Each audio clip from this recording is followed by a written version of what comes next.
You're just going to fillet this sucker right off the bone? Hey, good evening, everybody. Welcome to Fish Out Northwest, waiting on Tommy Donlin. This is what you call a bait stop.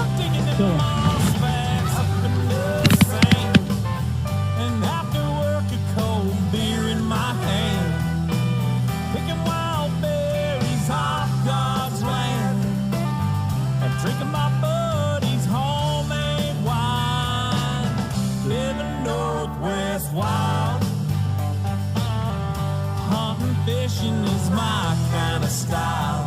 I float the Wainuchi when it gets hot. I'm proud of all the things that I've got. Well, hello and welcome to Fish Out Northwest. Wayne England, Tommy Donlin coming to you from... Hey, Summit Lake, baby. The studio here at Summit Lake, Olympia, Washington. So glad you could join us this evening. If you want to take some time, get interactive with the show, just jump on here either via Facebook or YouTube, chat it up. You got questions, we would love to answer them to the best of our ability as we move our way on through the show. And if you're joining us on Root Sports, I want to remind you to check out all our social media platforms. Go to our webpage, www.fishonnw.com. There, of course, you're going to find our coupon for saving money on edge rods, the best fishing rods in the Northwest and beyond. FHN20 is your coupon code. Use it at checkout. Going to save 20% on all edge rods all the time if they're not already attached to another special or cost savings coupon. Along with that, hey, coming out very shortly here, they have announced in the release of the new Silver Widow salmon steelhead rod. Tommy, I was down at Edge Rods the other day and checked this out with Big Mike down there, the Silver Widow steelhead rod.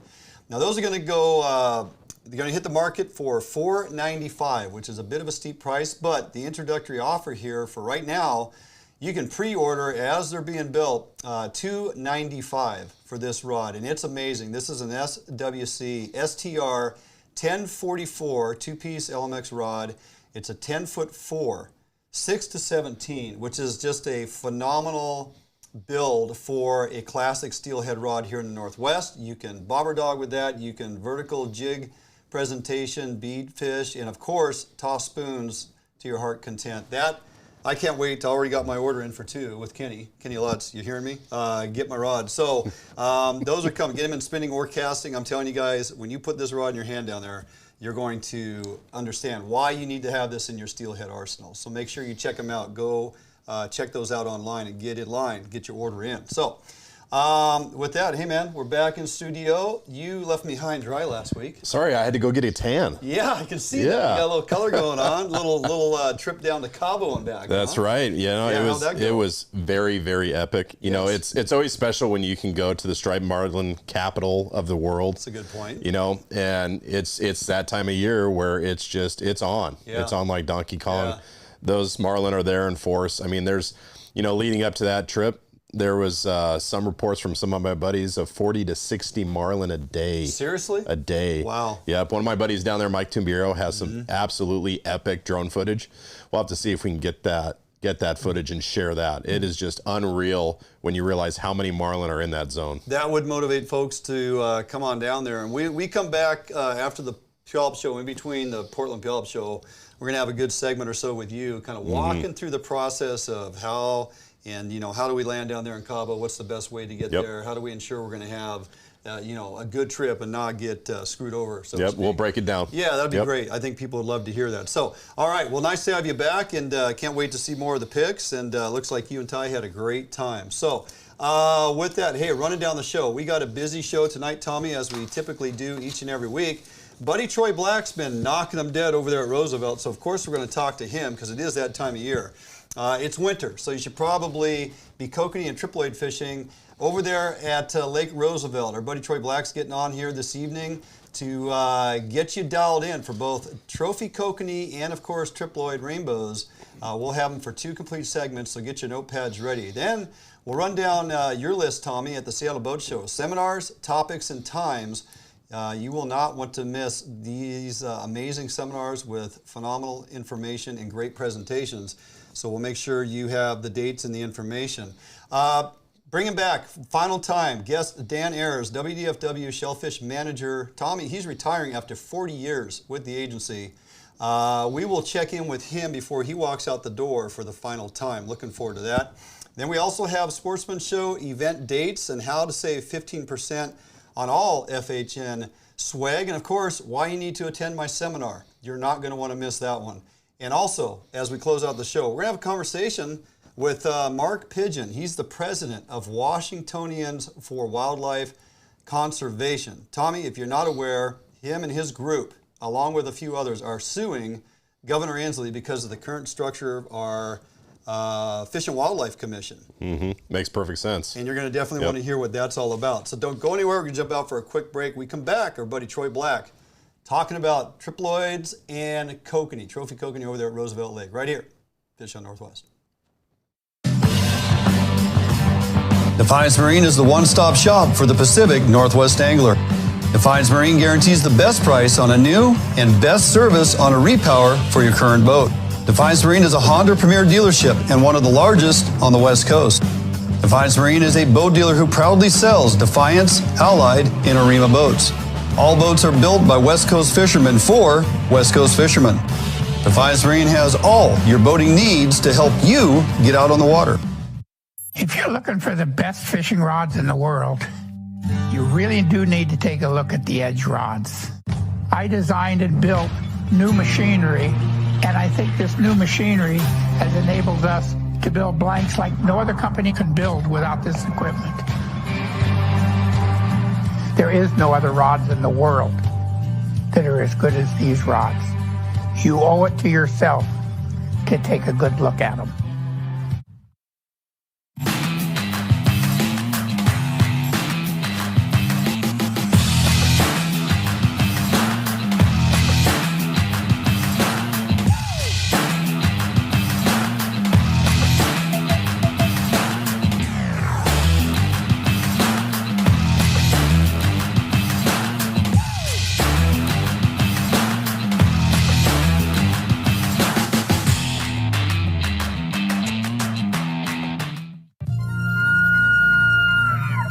It's the Washington Sportsman Show, presented by Loophole, February 1st through 5th. Shop hundreds of exhibits with show-only pricing on fishing and hunting gear, boats, archery, wildlife art, lodges, resorts, guides, and outfitters. Learn from experts at dozens of free on-site seminars. Meet public lands advocate and hunter Randy Newberg. And the free Kids Trout Pond returns, all gear provided. For everything outdoors, start here to get there. The 36th Washington Sportsman Show in Puyallup.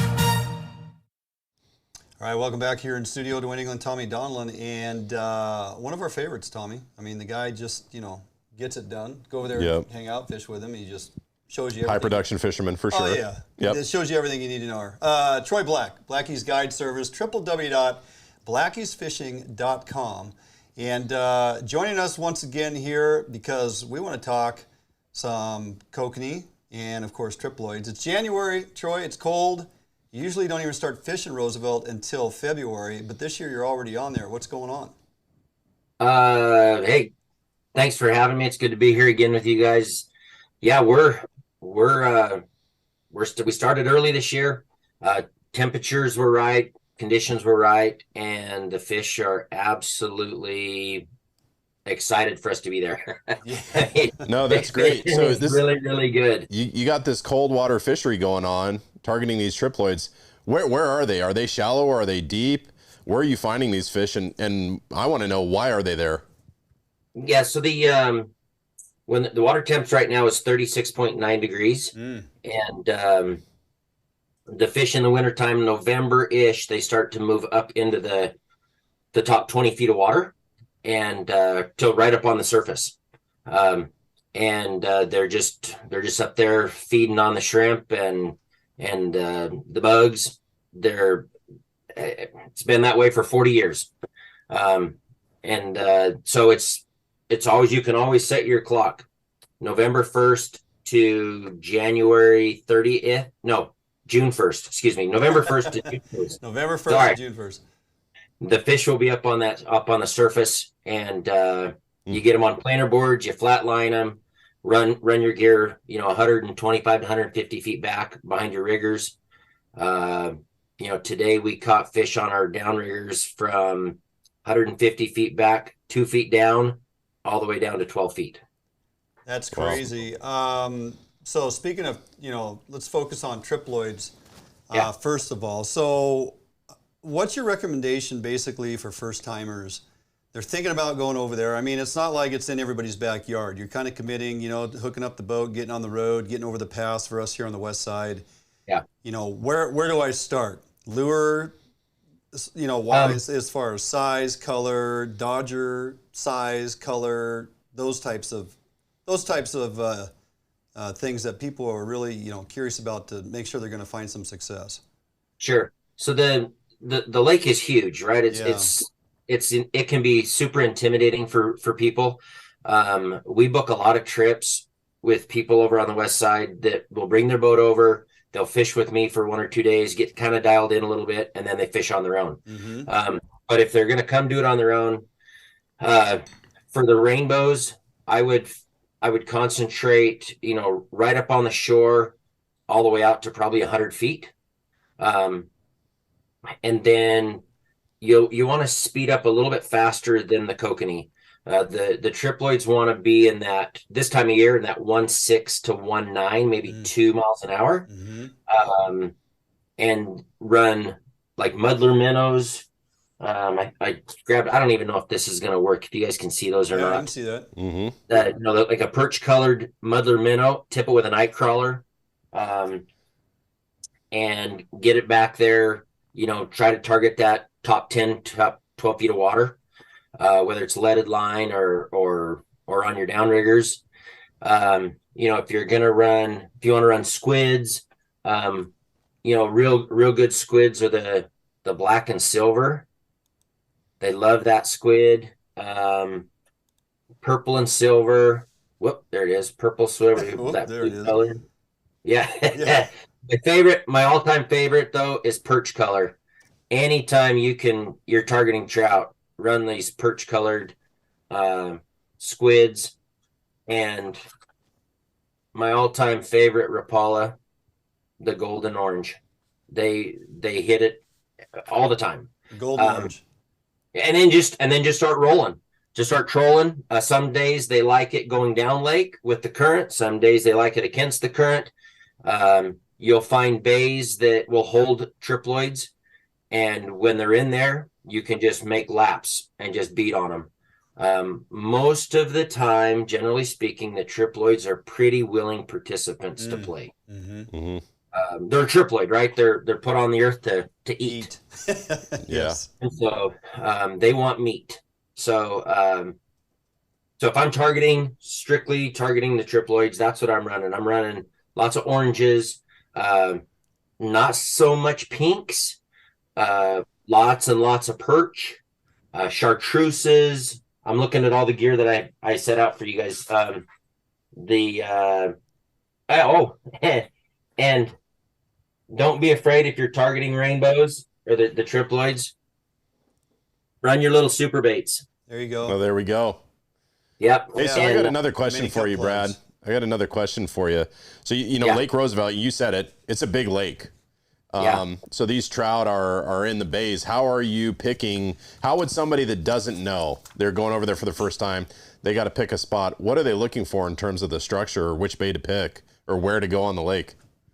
So there's always current in the lake. So Grand Coulee is always moving water. Right. And man, it's hard for a guy to come over here and just not know what to do. Follow boats, roll the dice. You can, on a calm day, a lot of times you'll see a scum line on either side of the lake that you can follow. The fish will be up in there with them. But around Keller Ferry, lots of bays there. The mouth of the Sandpoil River is always a good choice. Mm-hmm. And around Spring Canyon, Crescent Bay at the dam. There's a couple the Swalwilla Basin. And you just, like I said, you just go. I mean, today we fished and there was no rhyme, no reason. We fished Spring Canyon today, and we left the boat launch. We got right out in the middle. We were looking for fish, and we hit fish all the way down to the dam, spun around, and started coming back up the middle of the lake and found fish everywhere today. Right, we caught rainbows on the surface in 300 feet of water. Well, go figure. Perfect. Sounds like you couldn't miss today. All right, we're going to jump out. We're going to hold you right here, Troy. We're going to jump out for a quick break, couple minutes. We come back, we're going to dive deep into, for the time we have, these trophy kokanee mixed in with these rainbows, how to get them, and what we change, in fact, in targeting those trophy kokanee. So don't go anywhere. We can jump out for a quick break. We'll be back right here with Troy Black, Fish Out Northwest.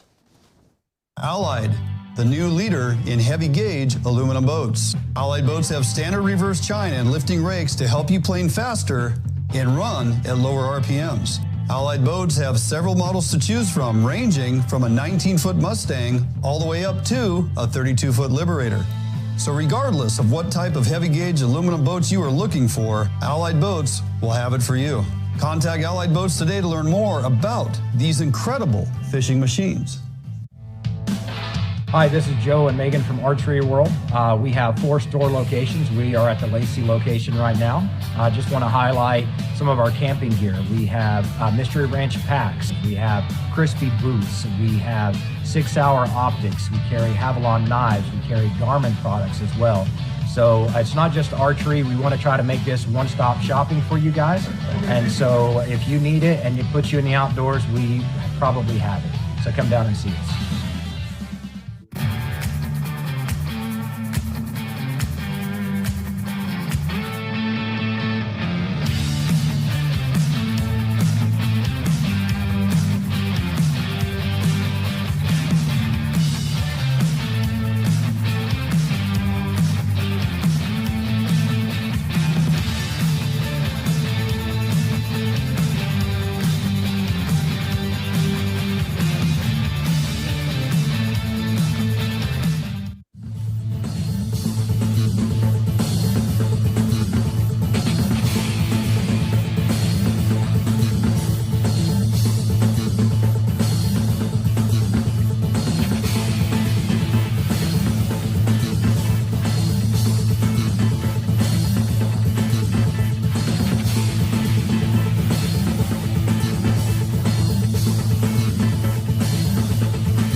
All right, welcome back here in studio to England. Tommy Donlan, guest Troy Black, Blacky's Guide Service, and we were talking triploids before the break.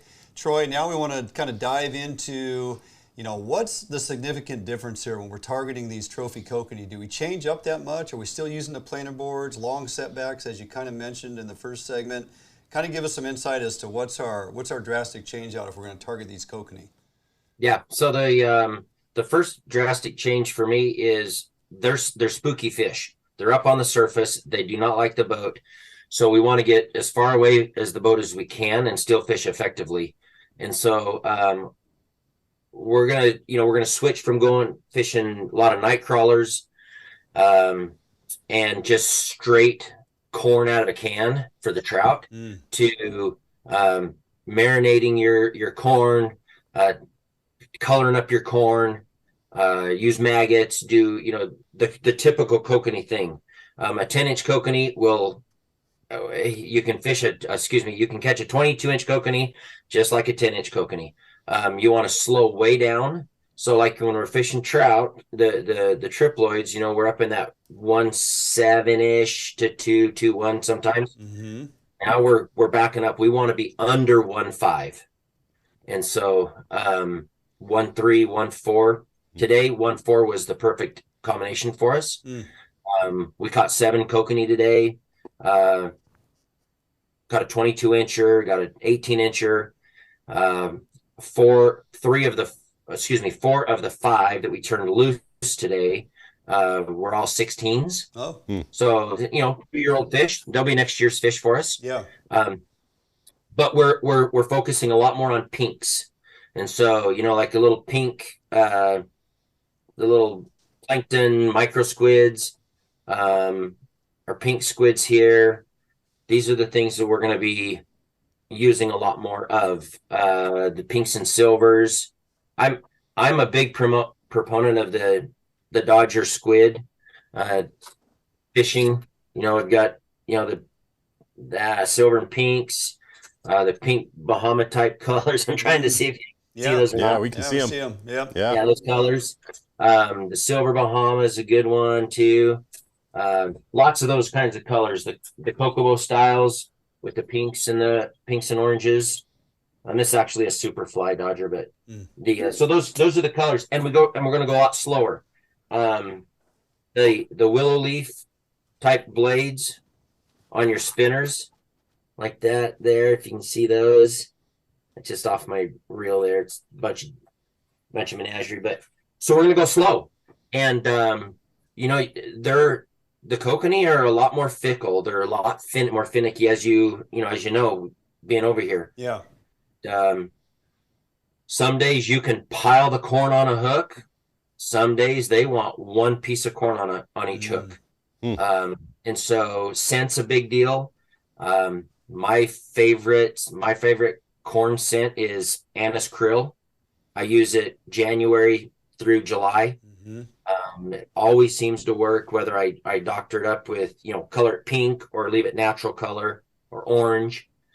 Usually I'm running a pink corn or a natural looking corn. I think that natural corn sometimes might look like a maggot or something, a little bug as well. And we caught fish on both corns today, both color corn. Gotcha. And so, yeah. And so when they're up on the surface, get your gear as far away as you can. We're running big planer boards. So we're running like 100-foot setback on those. Those boards are, they're over 100 feet away from the boat. We're 150 feet behind the boat on our downriggers. And, and then you just go cover. These fish, the Kokanee, are super nomadic this time of year. You'll hit one here, you'll hit one there. There's no rhyme or reason. For us, we just get right out in the middle of the lake, try to find that current seam, and we just go. And you'll hit one here, you'll hit one there. You get a double, you might want to spin around. Maybe there's a pod. Good point. But you just got to go hunt them and just go get after it. Yeah, well, that's pretty much the A to Z's right there, Tommy. Yeah, it is. That covered a lot right there. Broke it down. Covered all the color patterns, the dodgers, the size, the lures. Give me, before we get out of here real quick, Troy, leader length. Is there any difference on your leader length for your Triploids versus your Kokanee? The Triploids like to chase, right? They like it. They're excited. They want to go chase it. So I run a lot shorter leaders, like 13-inch leaders. Okay. And I'll run a 13-inch leader on my Kokanee. But in this cold water, I'll lengthen it out 15 to 20 inches. And as the water breaks, when it gets, into that 42, 43, 44 range, I start lengthening that up because they get more excited to chase as well. Sure. Makes sense.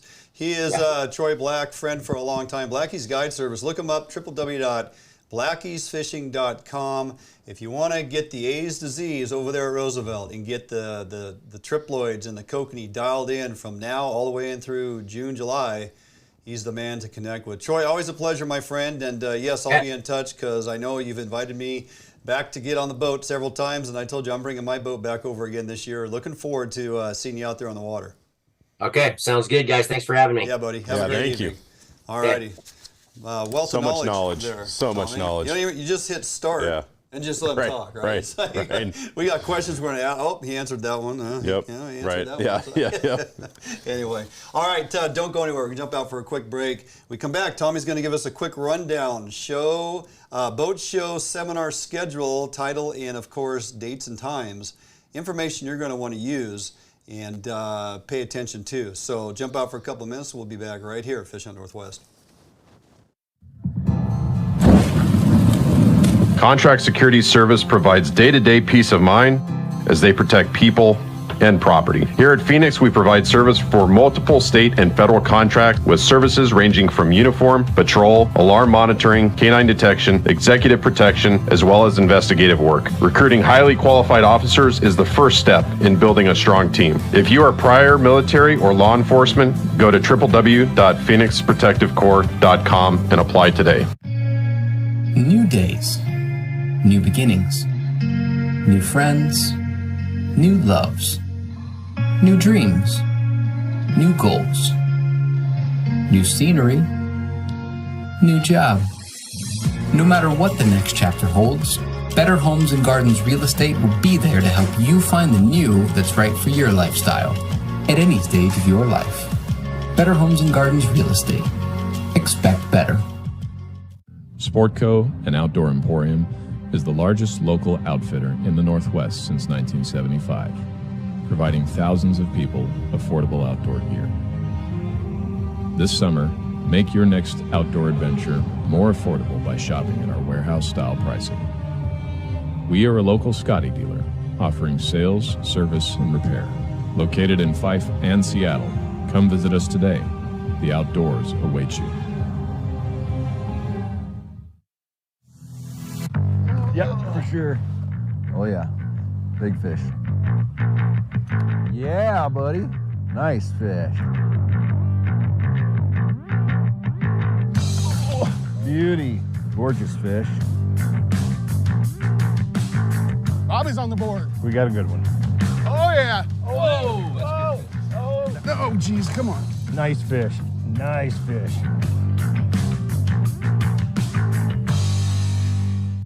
All right, welcome back here in studio. Tommy, before we get out of here, first half of the show, you got some seminars coming up, like 5, 6, 10, what? Absolutely, yeah. Roadshow, right? Yeah, let's run it down really quick. So Friday, February 3rd at 5 p.m., I'm going to be talking about finding tuna, my favorite subject. Oh, there you go. Yep. Then the next day, Saturday the 4th, 4 p.m., how are you going to go find that big halibut, that big lingcod, huh? So I'm going to cover a seminar on that.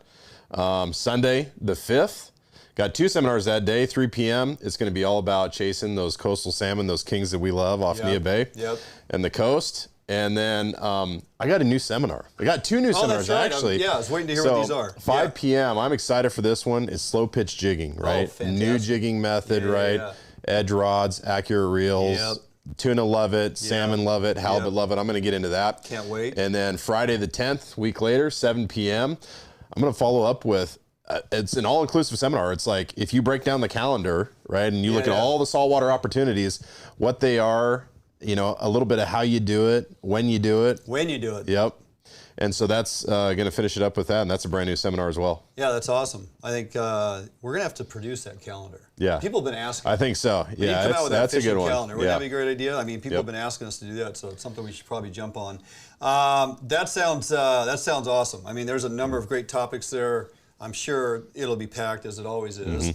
And if folks can't make it physically there in the building, they can stream them online. Right, exactly. They can buy the package. Check that out at SeattleBoatShow.com. You're going to find out the seminar schedule and package purchase and all that. Other than that, I'm gonna actually lean on you to put your seminar schedule on our Facebook page. All right, we'll put a post up so it has all the dates, so everybody can. You know, if you couldn't get it all written down right here tonight, we're going to put that schedule on our Facebook page for you. All right, well, that is going to be a wrap here for the first half of the show here on Root Sports. We are going to jump out for a quick break. We come back. Dan Ayres, 40 years. Impressive WDFW. career. Yep. Walking out the door. He is doing that next segment after the first half of the show here, right here, Fish on Northwest.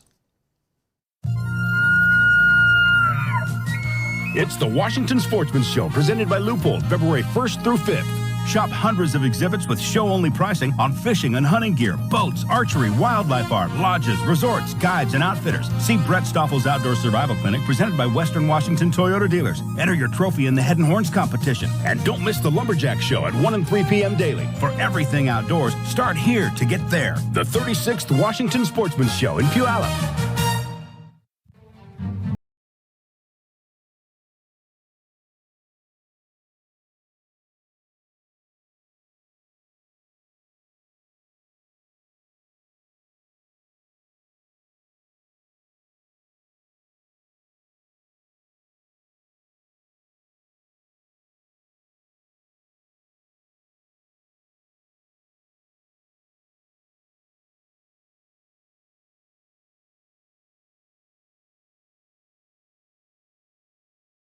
Welcome back here to the show. Dwayne England, Tommy Dolan. And our next guest, Tommy, he has been a guest on the show previously when we wanted to find out the finite details relative to shellfish, albeit clams or crab or whatever's going on out there in the ocean in the coastal region. Dan Ayres, final countdown, my friend. 40 years with WDFW, and you're finally calling it quits. Welcome back to the show. Nice to see you. Well, thanks for having me. It's hard to believe that we're at the end of this, but it's here. Yeah. Well, congratulations to you. 40 years. That is a no small feat, huh, Tommy? No, that's impressive. That is extremely impressive. So I don't know if you can wrap this up into a quick little summary, but if you could summarize, what do you think kind of stands out as the most significant memory, change, shift in management or other after 40 years working in one division with WDFW? Oh, there's been a lot of changes, these marine toxin issues that we're struggling with right now, and not being able to open beaches is certainly top of the list. The exercise of treaty tribes on razor clam beaches and their treaty rights, and the requirement we had back in the 90s to really shift our management. We've made a big change in the way we assess razor clam populations, and that's helped us for sure. Sure. But the thing I like, the thing I most enjoy about that fishery, I was out last night with one of my crew chucking clam diggers, and just being out there seeing people have a good time and enjoying the fruit of our hard work, as well as Mother Nature's hard work, which she really gets she get all the kudos, not us so much. Right. But it's just so much fun to see people out on there were almost 1,000 people out last night on a Wednesday evening. It kind of north wind, a little chilly, and they're taking home 15 clams a person. Right. A lot of groups of 2 people, and we got our 30. And that feels pretty good. So that kind of alludes to the next question I have for you, Dan. With you've got all these people hitting the beaches, probably more people than we've ever had, and yet at the same time, the clam population seems to have just exploded. Yeah. And, even despite domoic acid levels and other factors. So even with the increased harvest, why is that population doing so well?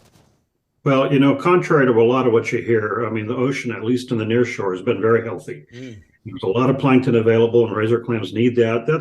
It's a little bit of a two-edged sword, because that same healthy condition grows the harmful algae that cause domoic acid.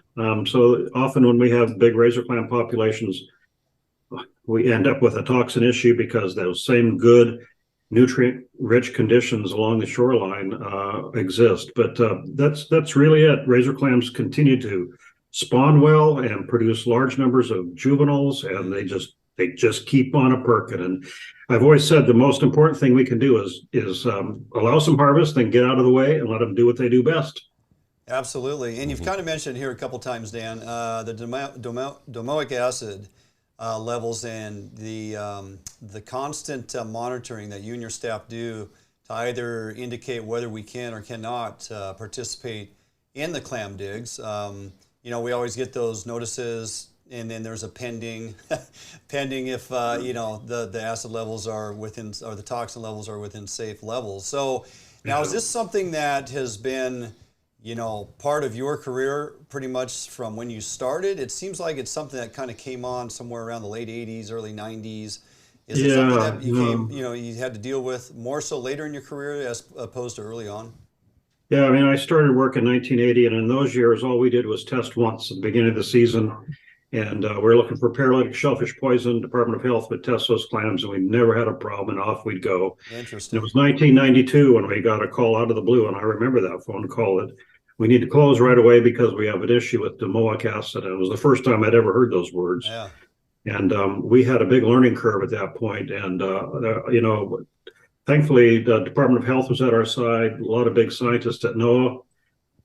We formed this collaborative we call the Olympic Region Harmful Algal Bloom Project, that we work closely with UW scientists at OSU, scientists at the University of Washington, our tribal counterparts, all kinds of folks to really try to understand better. But we understand it better, but we can't control it. And it's just we can predict it better than we could before. But it still comes as a bit of a surprise when it does pop up. We often will have a little bit of a warning a couple of weeks out, but that's about the best you get. So it's going to be, for the guys that follow my footsteps, a continuing challenge for sure. Yeah. Right. So Dan, you're also on the Dungeness Crab Advisory Board. And by the way, my 2-year-old son had an absolute blast with winter crabbing in the Central Sound, even despite wearing 5 layers of clothes. He had a great time, and as did I. And so are you continuing in that advisory role, or are you stepping down from that as well? Well, I mean, a big chunk of my job is as the coastal shellfish manager is the management of the Dungeness crab fishery, and part of that includes being part of the Dungeness Crab Advisory Board, which is primarily made up of commercial fishers. I mean, I'm very proud of the fact that we manage my little group, and I manage not only the state's most valuable recreational shellfish fishery, but by far the state's most valuable commercial fishery of all. And that is our coastal Dungeness crab fishery. I mean, last year, the ex-vessel value to fishermen alone was $86 million. Wow. It's the largest employer on the Washington coast. It keeps little towns like Westport going. Wow. Tourism helps, in the summertime, salmon fishermen, all that helps, but nothing makes it nothing's different. Nothing's a bigger impact rather than Dungeness crab. So we've managed that sustainably, and we're proud of that. Same thing with razor clams. And so I'll take with me out the door the pride in knowing that I played a role in keeping those fisheries that are so important. And, I grew up in Aberdeen, so I grew up among crab. My grandmother worked in a crab processing plant. My grandfather was a commercial fisherman. We all dug razor clams, everybody, the whole kit and caboodle. On a good low tide, everybody went to the beach. And so it's been part of my blood, since I was a little shaver. And I never would have dreamed that I'd have the opportunity to do what I've done these 40 years. And I'm forever grateful to the taxpayers that paid my salary and the folks that hired me and kept me on. And it's been a great run. Yeah, fantastic. So suffice it to say, our crab numbers and populations, both ocean and coastal wide, are doing pretty well and should be pretty bountiful moving forward, even without you around. Is that safe to say? Yeah, I mean, we don't have the issues that they're having in Alaska. Right. Crab, we got crab populations are doing just fine. Fantastic. That's good to hear. That's exactly what I wanted to hear. Yeah. So Dan, you are going to retire February 1st.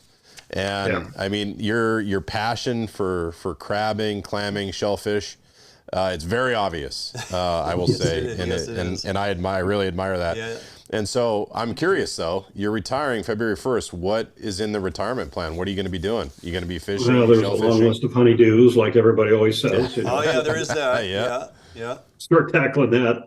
We live very close to the Satsip River, and I'm looking forward to doing a little fishing, as my colleagues can get that bugger open, and you know how that goes. So I'll be out on the Clam Beach for sure. I'll be out in Westport crabbing. My sister lives on Camino, and they are avid crabbers. I'll be up there all summer. Well, not all summer. She kicked me out, but I'll be up there now and then, crab fishing with them. And I'm just looking forward to getting back out, doing some hiking. I grew up hiking in the Olympics, and gee whiz, these last 40 years have been tough to find time to do that.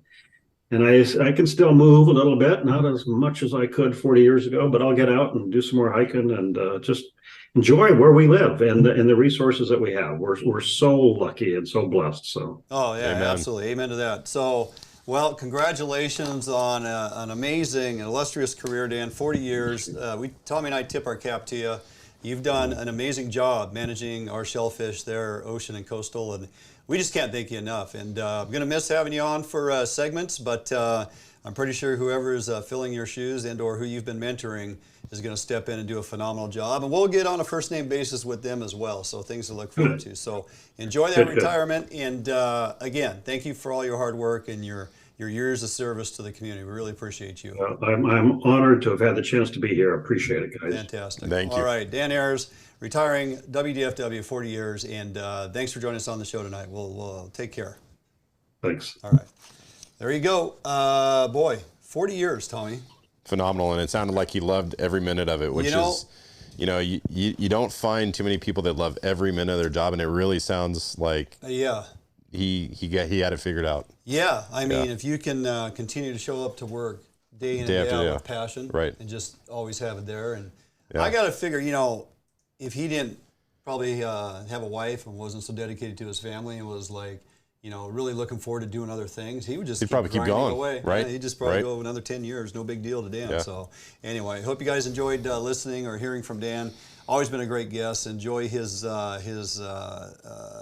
commitment to the resource and what he's done for the department. Contrary to popular belief, Tommy, there are a lot of good people that work Absolutely. for WDFW, Absolutely. Yep. and we are in contact with a number of them. So, all righty, we are going to jump out for a quick break. Don't go anywhere. We come back. Going to run down Sportsman Show schedules, seminars, what you need to know, what you're going to learn, and how you're going to save 15% off all our FHN swag. We'll go over all that after this short break right here at Fish on Northwest. A Northwest favorite for almost 40 years, Arima boats are manufactured with pride in Bremerton, Washington. All Arima boats are built without any structural wood materials. That is why Arima boats are backed with a lifetime warranty. Arima can offer every boat with Honda outboard packages so that you can take advantage of the reliability and 5-year top-to-prop warranty from your Honda outboard. Call or stop by Arima boats today and let them help you get into your very next boat. If you're looking for the best fishing rods in the world, you really do need to take a look at the Edge rods. I designed and built new machinery, and I think this new machinery has enabled us to build blanks like no other company could build without this equipment. There is no other rods in the world that are as good as these rods. You owe it to yourself to take a good look at them.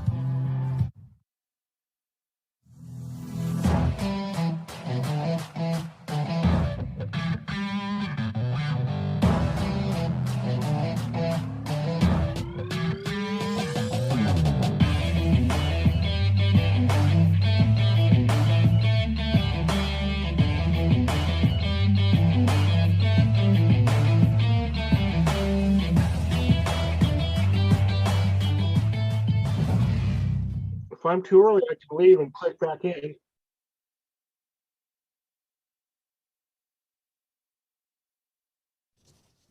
All right, welcome back, Fish on Northwest. Looks like we were able to land Mark a little earlier than anticipated. We are. So we are going to jump right to that. Let me grab my sheet here. No big deal. We want to introduce Mark Pigeon, president at Washingtonians for Wildlife Conservation. Say that, Tommy.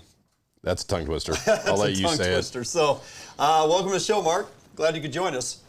Thank you so much. Absolutely. So, Mark, you're the president of Washingtonians for Wildlife Conservation. Also represents you represent on for WWC on the Hunters Heritage Council.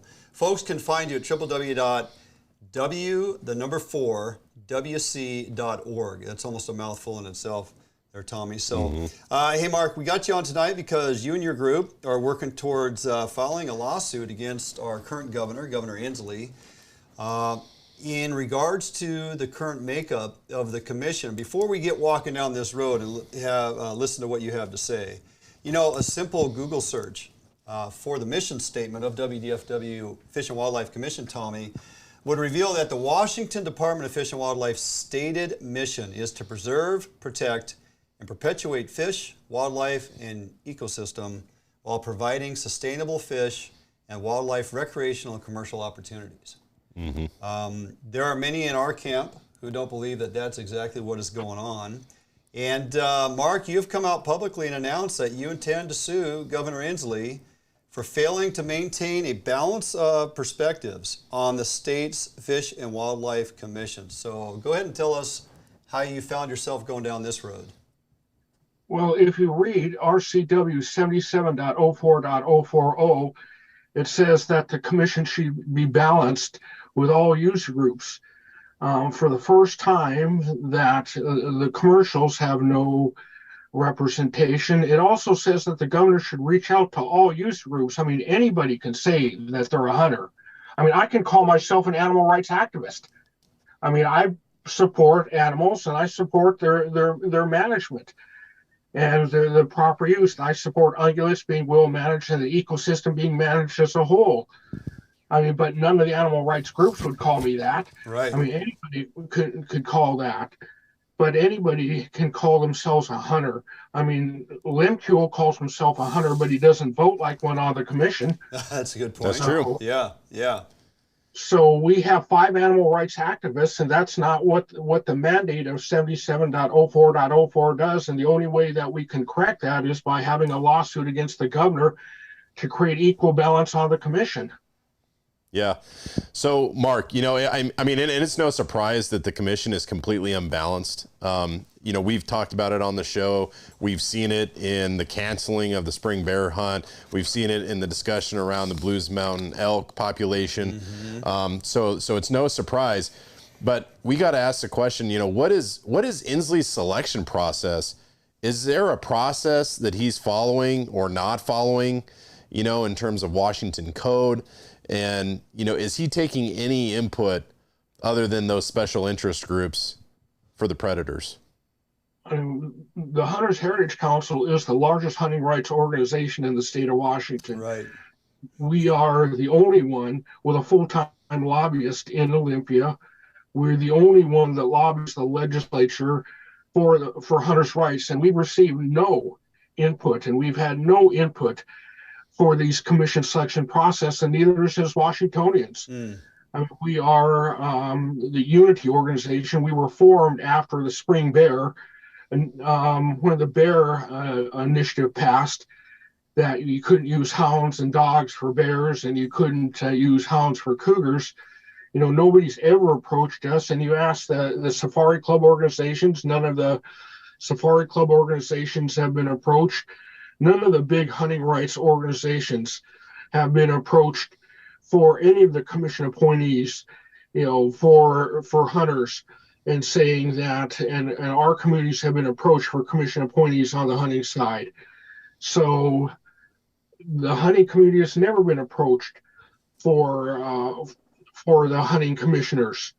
So we have never been approached for that. So the selection process has been totally skewed for the animal rights selection. In fact, if you listen to the comments of one of the commissioners, said he's afraid to go into the woods because of hunters.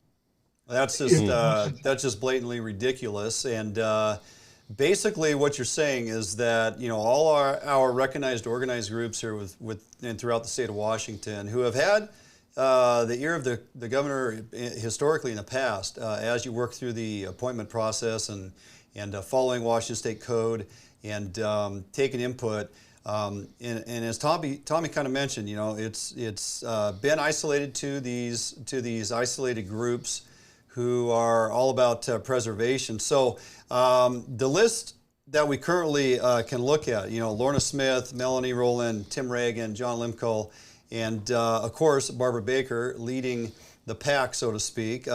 These 4 junior commissioners within the last couple of years here, the majority within the last year, 2022, they pretty much walk lock and step with Barbara Baker, and that's how they successfully upended and ended our spring bear hunt 2 consecutive seasons. And they're, for the most part, as they've bold enough to say in a meeting, they're not even following the science as it relates to the Blues Mountains, the predation issues, the ungulate herd impact, and the dwindling numbers. They have other ideas on how to get those numbers back up, which isn't anything based off of science. It's just their emotional mouths talking. Right. Well, and it's blatant too, right? They want you to know that they are a predator preservationist, right? That is, yeah. And when specifically asked about the objective of the Blues Mountain elk, they said, I think it was Lorna Smith said, well, why does the objective have to be so high? Yeah, we should lower the objective. We should just lower the objective. So it's this type of ideology, Mark, good point, Tommy, that the examples, this really shows the example of the imbalance that is currently sitting at the table with our Fish and Wildlife Commission, and puts our votes at a 5-4 continuously when it comes to managing our ungulates and other animals. Absolutely. If you listen, and probably one of the smartest people that have ever served on the commission is Don McIsaac. Yeah, and absolutely. in his resignation letter about spring bear, he says nowhere in the legislative mandate did it say that spring bear should be moved to 0. And one point that it should be referenced when you talked about the legislative mandate in 77.04.012, it said the commission's mandate is to maximize hunting and fishing opportunity. Correct. Should be to maximize hunting and fishing opportunity, not just to have it, but to maximize recreational hunting and fishing opportunity. And it's also there for commercial, so everybody has a shot at that pie. It's not to go for what these animal rights people should say. It is there to maximize the opportunity for all of us. Right, right. You know, so Mark, the hope is to get this case in the courts. Do you think a judge will find probable cause for the lawsuit and actually hear the case? And if so, what does success look like? I believe that the judge will see it. I think this is so blatant. And the governor's been found guilty of this before in the building commission. And the judge ruled that two commissioners were replaced. And I think if we could get that, even 2 commissioners replaced, would be wildly successful for us. Well, if we can get 2 commissioners replaced, and we're all still waiting here as it's now the 3rd week of January, what his additional 2 appointments, albeit there's 3 seats, but let's face it, everybody is in agreement that Barbara Baker will more than likely be reappointed, especially to the chair position, right? So we got 2 positions we're waiting for him to make appointments on.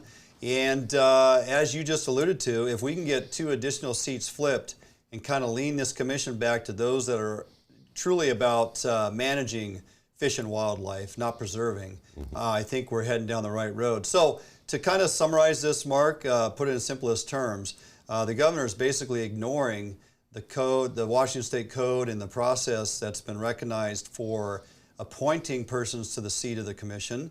And the Senate committee has not done anything to ever remove individuals once they've been appointed, let alone confirm them. They haven't actually confirmed anybody in their seat since 2017. So they're not going anywhere unless this type of action is taken. It sounds like you're going to, working towards taking him to task and, to hold him accountable. Yeah, that's our goal here. And we have, and the people that have been signing on, we've just been absolutely inundated with people that are just coming on. And that's our goal right now, is just to get more people signing on. And the number of people that want on board on this has just been amazing. The number of people that have been coming on board on this has just been absolutely incredible. The people that are excited about this and just realize the imbalance in wildlife management and how many people wildlife management affects. Right. Yeah, and I think there's, the other good story here is that you guys are going to be available. So WWC is going to be at the Washington State Sportsman Show February 1st through the 5th.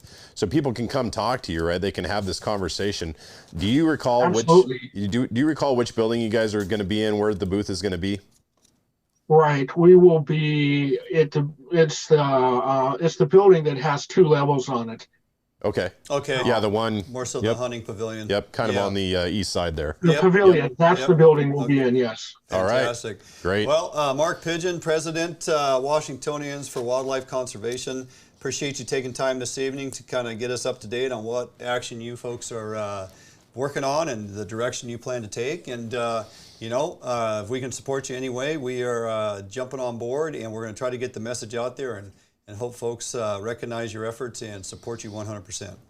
Well, thank you so much. I appreciate your time. Thank you so much. Absolutely. Thanks, Have a great Mark. evening. All right, there you go. Mark Pigeon, the man who is not afraid to go after our governor. No, absolutely not. I find it ironic that the group, Washingtonians for Wildlife Conservation, is slapping a lawsuit against Governor Inslee. Governor Inslee is synonymous with every speech he ever, walks down and throws out there in your face. Washingtonians. Washingtonians. I mean, loves that word. Matter of fact, I'm not so sure 12 years ago he didn't invent the word. Yeah, I mean, right. I've never heard a governor of our state use Washingtonian so much as Inslee. Now he's got a group that starts with that word that's going after him. Going after him. Yep, it's like, about time. That's poetic justice. It is. It is. All right. Good info from him. You guys can look them up for sure and support the cause. www.4wc.org. And take some time if you're going to be at the Sportsman Show. Look those guys up in their booth and talk to them and see what it's going to take to actually file this lawsuit. Okay, Tommy, we're going to jump out for a quick break. When we come back, we're actually going to walk down the Sportsman Show schedules, dates, times, seminar schedule, how you're going to save 15% on all our swag, all that and a little bit more before we get out of here, right here at Fish on Northwest. All Defiance boats are built without any structural wood materials. That is why all boats are backed with a lifetime warranty. All Defiance boats come standard with large fish boxes that are fully insulated so that you can ice your fish properly all day. All Defiance boats are foam flotation filled and unsinkable for the ultimate in safety while fishing offshore. Before you buy any boat, stop by or call Defiance Boats today to ensure you are getting the very best glass boat your money can buy.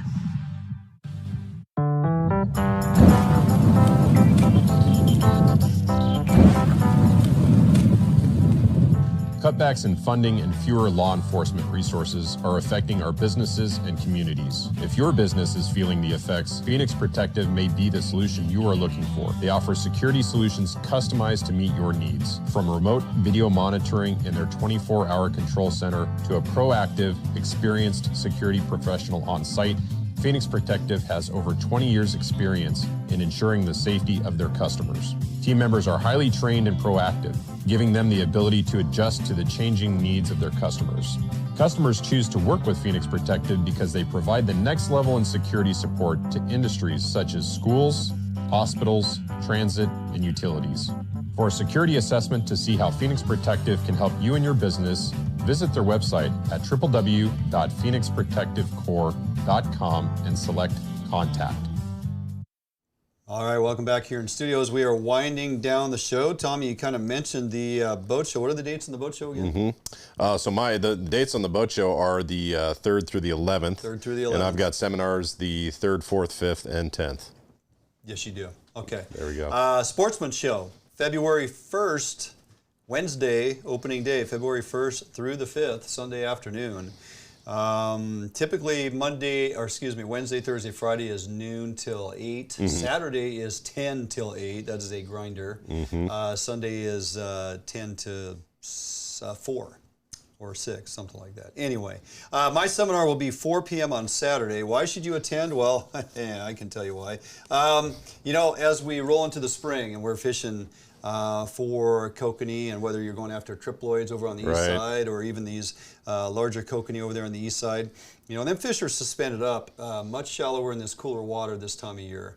And so as the water begins to warm, they go deeper. So I'm going to cover the gamut. The last several years as I have kind of built my side planer program to the level it is now and realized the benefits to doing that, well, it's just not like flipping a switch to get there. There's a progression. And so I'm going to walk folks through that progression, but I'm also going to show you how, oftentimes I get questions like, man, I can't afford downriggers. How can I get down to the kokanee? Well, early season, I'm going to put it out there. I'm going to show you whether you're flatlining with dodgers, and if you put a little bend on your dodgers, and truly, depending on your setbacks, how deep your gear is actually getting early season, what it means to add a little weight up to an ounce or so on your gear to get it down a little deeper, how to make a poor man's downrigger out of old fishing rods and reels with line counters. Works fantastic with a couple pounds of lead. Sure. You can actually get down to pretty good depths. Going to show you how to just make that stuff out of leftover and old fishing gear that you have probably lying around. But we'll walk through the paces too. Some real small mountable hand crank downriggers for kokanee and trout fishing are not that expensive. And multiple manufacturers make them. And then there's also the online sales places you can find, which everybody does. You check out all the different apps to go and look, and there's always downriggers for sale. So it really is more economical to set up for this stuff than you would actually even imagine. But I'm going to walk you through how to get started. One of our more popular videos, how-tos we've done at the Bay Lab, was successful kokanee fishing on a budget, right? Right. People are just downloading that one and going crazy on it. It's like, how can you find success with minimal dollars? So, well, I just got to say, I think this presentation is cool because, I think people think kokanee, and there's definitely a mental barrier to entry for kokanee fishing. Right. People feel like triploids, I can catch one and I can catch a couple, right? But kokanee, it's the complexities turned up a little bit more. Sure. So, but I think the nice thing about your seminar is you're not just covering kokanee, you're going to cover triploids too. Yeah. And I got to say, I've gotten into them on the east side too. With Junior, and once you find them, it is a blast. So it's cool that you're giving people both sets of tackle boxes to get the job done. Well, not only that, the bounty you take home. Don't underestimate Yeah. those east side triploids, or even some of these lakes on this west side where they are putting more effort to plant these triploids. I mean, we caught some out here in the backyard this last year, good solid 4 pounds. Yep. Cut as red as a kokanee. Yeah. Phenomenal. Full of fat, lots of marbling. I mean, they're great. So we are going to walk through that. I get a 45-minute presentation or so, plus time for question and answer. But I'm going to walk you through that progression. And then how I started out with my planer boards, how I decided I didn't like putting planer boards on a single fishing rod, and that, Right. what. I got to watch that progression, live. How did I start morphing that thing? How did we start running smaller boards? And then how did I build bigger boards? And now the system that I use, and it's just so rewarding. Yeah. And once you know what it does, it kind of builds your confidence, and it actually you learn to become a more proficient and effective fisherman because you're out there in different weather and water conditions, running planer boards and up to 7 rods. Yep. And if you're having success and not fighting tangles all day long, you're getting that's a good deal. Yeah, and you went through multiple design iterations to perfect and optimize your system. Yep. So and now it is definitely. And now you're just going to package it up and you're just going to give it out for free. Like, here you go. Yeah. All you got to do is sit there and take notes and ask questions and enjoy, and then swing by the booth, because if you sit through the presentation, we're going to give you a coupon for 15% off. And when you swing by the booth to see Shing, everything in the booth, 15% off for anybody that sits and takes the time to come and check out the seminar and get engaged and ask the questions and be involved. And, it's all about learning, and it's all about passing on knowledge, and it's all about, hey, this is what's been working for us. We want to share it with you guys. We're not just throwing a bunch of fluff out there. It's like, this stuff actually works. Much like your seminars, you're teaching what it is you do. I mean, this is probably my favorite part of what we do on the show, is sharing the information. Yeah. And then having somebody come back and say, hey, I used what you showed me and it worked, and I just want to thank you. I mean, to me, that means a lot, right? And that's why we do what we do. Yeah, 100%, man. There's a lot of satisfaction in that. And by the way, did I mention, check out that new hat you're wearing? Oh, that's right. Or perhaps this one. But Shing's just been busting her back. She has. Oh yes, my she gosh, has. Yes, our house has. looks like a store. So much new swag and attire, hat designs. This is all embroidered hats with our logo. Phenomenal. I mean, absolutely phenomenal. Yeah, high quality for sure. Yeah. You can see the eye on these fish. Yeah. Right? It is just amazing. High quality gear. Really great prices. Sherry's going to do a bang-up job. So if nothing else, you got 5 days. Come see us at the booth. Come talk fishing. Grab a cup of coffee, and enjoy taking home some of our swag and wear it proudly. We appreciate your support. Helps us keep going here. And Tommy and I and Jordan trying to do what it is we do each and every week. So Portland show will be the 15th through the 19th. If you've never been to the Northwest Sportsman show, you need to get down there. It's huge and it's great. Need a day or two. Spend some time, walk through all the buildings. It's a big event. We're excited to be back down there as well. I'm still waiting to get from Trey when my seminar date down there is, but I'll be basically putting on the same show and hope to pack the room as well. So there we have it. No live show next week. Come see us down at the Sportsman Show. Probably do some live streams from the booth, more than likely multiple times. Especially we'll check in on Thursday. And buddy Matt Messing is going to be down there working with me, so we may stream my seminar. We'll see. At least, if nothing else, we will record it and I will put it up later. So very awesome. That going for us. So, yeah, and I'm going to be at the boat show while you're at the Sportsman Show. True. So the 4th and 5th, you're at the Seattle Boat Show. Stop by the Ray Marine booth. Yes. I will be there. Yeah, I would love to be there, except I have to be in Puyallup. But after Puyallup, I'm coming up to. And there's some new Ray Marine products hitting the market. I want to come check them out. Can't wait to see those. Come up there and see Certic and see what's going on. Yeah. So fantastic. All right, guys. Appreciate you tuning in this evening. Hope you enjoyed it. Great guests. Want to thank Troy Black as always. Dan Ayres. Congrats once again. And Mark Pigeon. Get after that lawsuit and let us know how we can help support. Such a great cause. Yeah, absolutely. In effect. All right. Have a great weekend. Get out there and get something done and roll into next week. We'll see you down in Puyallup. Looking forward to it. And we'll see you soon.